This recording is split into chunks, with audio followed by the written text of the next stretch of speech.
Hello, welcome to another edition of Premium Times Weekly Podcast. I am Titi Lokwe Fadari.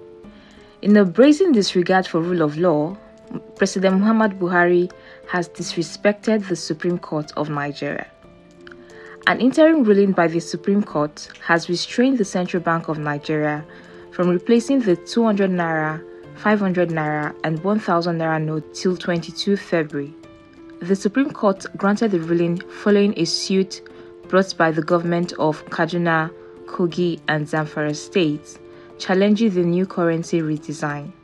But in direct affront to the apex court, President Buhari said the 500 naira and 1000 naira old notes have ceased to be a legal tender.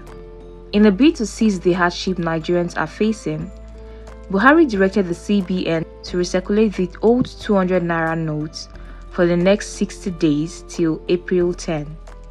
Despite the president's order, there is shortage of cash across the country. Harrowing pictures of Nigerians in long queues outside ATM units is indeed sad. But in a direct confrontation to President Buhari, Governor El-rufai of Kaduna State said the old naira notes are still legal. The former minister told residents of Kaduna State to continue using their hard-earned money, that the Supreme Court's order is bigger than that of the president's directive.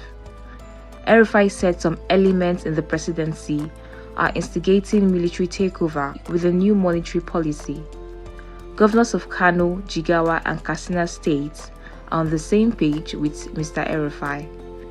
The presidency has warned the governors against dangerous allegations of interim government, but the governors said they are only fighting for the masses. Public commentators said some of the governors have stacked the old naira notes for vote buying, and that's why they are not at ease with the policy. In what could very well pass as an endorsement, Governor Nyesom Wike of Rivers State has said Bola Tinubu, the presidential candidate of the All Progressive Congress (APC), is a man that is desperately needed in Nigeria. The stylish governor described Mr. Tinubu as a man with character and courage. Remember last week, the PDP in Rivers State accused Governor Wike of perfecting plans to join the APC through the back door, despite mocking the party in the past. Well, people close to Mr. Wike said the governor may not join APC, but he may support the APC candidate in the upcoming election. The G5 governor led by Mr. Wike foreclosed the doors of negotiation with Atiku Abubakar and the PDP.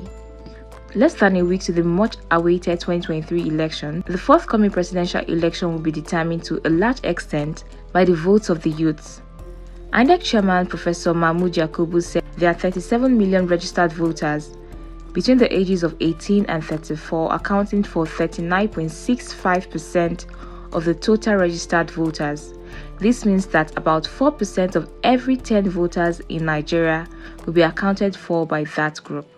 Nigerian youths, stand up to be counted. As always, this edition was written by Kabir Yusuf. I'm Titi Lokwe Fadari. See you next week, and do not forget, if you like this podcast, please share and favorite, and also visit www.premiumtimesng.com to catch the latest edition of this podcast series.